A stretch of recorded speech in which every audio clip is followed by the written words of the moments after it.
অসম্ভব মজার দুইটা রেসিপি নিয়ে চলে এসেছি আমি। একটা হচ্ছে গুঁড়া মাছের চচ্চড়ি, অন্যটা হচ্ছে টমেটো টক। খেতে অসম্ভব মজা হয়েছে। আপনারা কিন্তু একবার হলেও আমার রেসিপি দেখে ট্রাই করে দেখতে পারেন। আসসালামু আলাইকুম বন্ধুরা, চলুন তাহলে দেখা যাক আমার আজকের রেসিপি। তো প্রথমে আমি গুঁড়া মাছটাকে রান্না করে নিব। তো এই হলো গুঁড়া মাছ।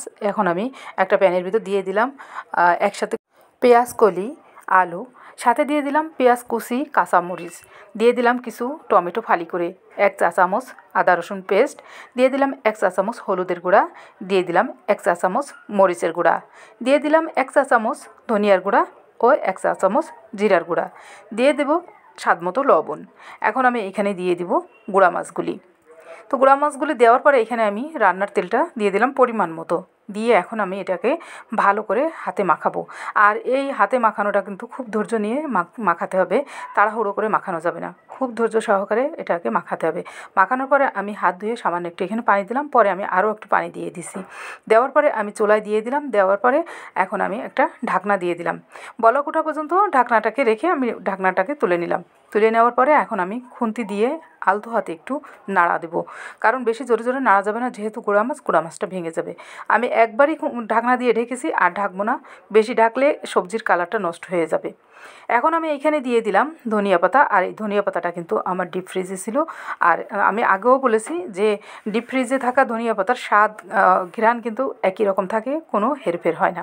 যাই হোক, আমার গুঁড়া মাছটা কিন্তু রান্না করা শেষ। তো এটা হলো টমেটো টক। আমি পানির ভিতরে টমেটো কুচিয়ে দিয়েছি এবং একটু হলুদ আর লবণ আর একটু কাঁচামরিচ দিয়েছি এখানে। তারপরে আমি ফুটে ওঠার পরে একটা ঘুটনি দিয়ে ঘুটে দিয়েছিলাম। সেম ডালের মতনই রান্না করতে হয়। তারপরে আমি একটা কড়াইতে বাগার দেওয়ার জন্য দিয়ে দিলাম তেল, আর দিয়ে দিলাম 2টা শুকনা মরিচ। তারপরে এখানে দিয়ে দিলাম রসুন কুচি, পেঁয়াজ কুচি। এখন আমি এই রসুন কুচি, পেঁয়াজ কুচিটাকে ভালো করে একটু ভেজে লাল লাল করে নেব। লাল লাল করে নেওয়ার পরে আমি বাগারটাকে ওই টকের ভিতরে ঢেলে দেব। একবারে সহজ পদ্ধতি রান্না, আর খেতে অসম্ভব মজার। আপনারা একবার হলেও দেখতে পারেন ট্রাই করে। সাথে এখানে দিয়ে দিলাম আমি ধনিয়া পাতা, আর এই ধনিয়া পাতাটা দিলে আরও স্বাদ বেড়ে যায়।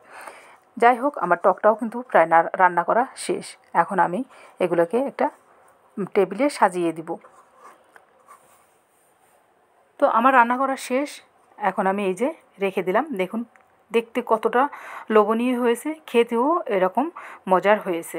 তো এখন আমার একটু খাওয়ার পালা। আমি খেয়ে দেখবো যে কেমন হয়েছে। সাথে কিন্তু নিয়েছি লেবু, তারপরে নিয়েছি বোম্বাই মরিচ।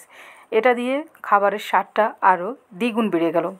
যাই হোক বন্ধুরা, আমার ভিডিওটি যদি আপনাদের কাছে ভালো লেগে থাকে তাহলে লাইক, কমেন্ট, শেয়ার করে অন্য বন্ধুদের দেখার সুযোগ করে দিবেন। আর আমার ভিডিওটি কেমন হয়েছে অবশ্যই কমেন্ট করে জানিয়ে দেবেন। বন্ধুরা, এরকম নিত্য নতুন মজার মজার রেসিপি দেখতে হলে ভালোবেসে আমার পাশে থাকবেন। আর আপনাদের সুন্দর সুন্দর কমেন্টস কিন্তু আমাকে উৎসাহিত করেন নতুন কাজের জন্য। তাই আপনারা সুন্দর সুন্দর কমেন্টস করে আমাকে উৎসাহ অনুপ্রেরণা দিয়ে পাশে থাকবেন।